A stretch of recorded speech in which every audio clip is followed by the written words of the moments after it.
Is John Mason. Bruce Willis had a motion picture called The Sixth Sense. Some of you may have remembered it. In that motion picture, there's a scene with Haley Joel Osment in a church with Bruce Willis. And Haley Joel says to Bruce, "How would you like to be a Lance Corporal with Mike Company, 3rd Battalion, 7th Marines in Vietnam in 1968 and 1969. He opens his mouth agape and cannot respond. I served with my company, 3rd Battalion, 7th Marines in Vietnam in 1968 and 1969. My story is about one of the men I served with. June 16th sits quietly surrounded by nationally recognized days honoring service to this nation and its citizens in some form. Memorial Day in memory of those who have given their lives. Flag Day in recognition of the first 13 Stars and Stripes. Juneteenth commemorating the Emancipation Proclamation. Independence Day, our nation's declaration of self-dependence. June 16th is, for most of us, unknown and uncelebrated. It is, however, for those Marines who served as grunts with Company M, 3rd Battalion, 7th Marine in Westpac 56 years ago, a remarkable day, one not forgotten by the company's survivors, including this writer, and a steadfast, underrated, and unknown citizen of a small town in Tennessee called Springfield. His name is Joe Northington.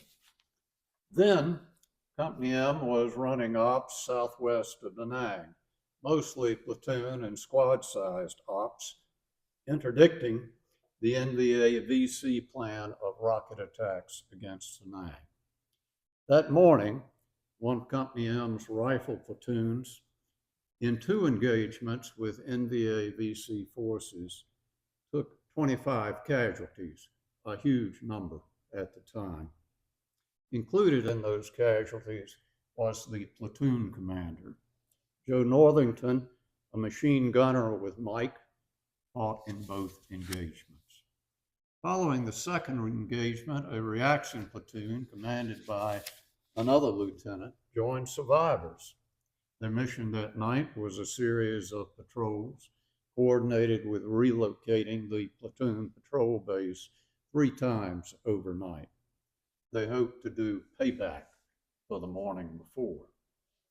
After dark, setting into their first position on a small knoll, the platoon radio man tripped a booby trap, blowing off his foot, injuring Joe's gun squad leader in the head and stitching the lieutenant from ankle to ear with shrapnel.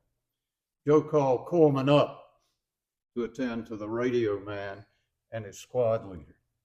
He checked on the lieutenant, who was bleeding heavily from wounds in his right arm and leg, less so in his left leg. He tied a tourniquet on the lieutenant's arm and brought up a radio so casualties would be reported, a medevac call, the PPB relocated off the knoll, and word passed to those on it to carefully withdraw to avoid another booby trap. Slowly, most of the Marines withdrew. Joe assisted his squad leader off. Other Marines carried the wounded radio man.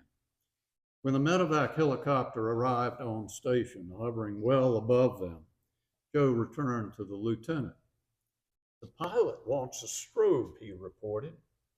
"We have no strobe light," said the lieutenant, who then instructed Joe to take his pen light, dig a hole, place the light in a C-rat can in the hole, and have the pilot guide on the pen light.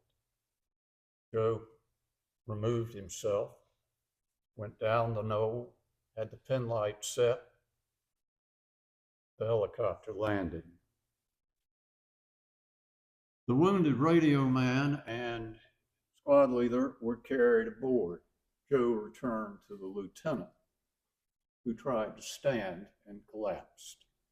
Then Joe and 4 other Marines carried the lieutenant on a poncho onto the helicopter. As they boarded the medevac, the lieutenant asked, "What's your name, Marine?" "I'm Joe Northington."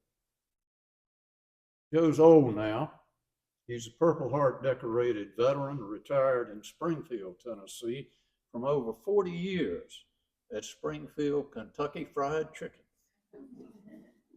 He occasionally does yard work, and he's a Sunday school director at St. James Baptist Church. He's a neighbor, a father, a grandfather, a great-grandfather, and a devoted husband to his wife, Monica. He's also a good man and a quiet, unsung, and humble national hero, although he would never accord himself with such an accolade because his heroes are the Marines with whom he served in Vietnam who did not return. If you ever have a chance to go to Springfield and see Joe, please thank him for his service. And if you will, tell him the lieutenant thanks him for his life. Semper Fi, Joe.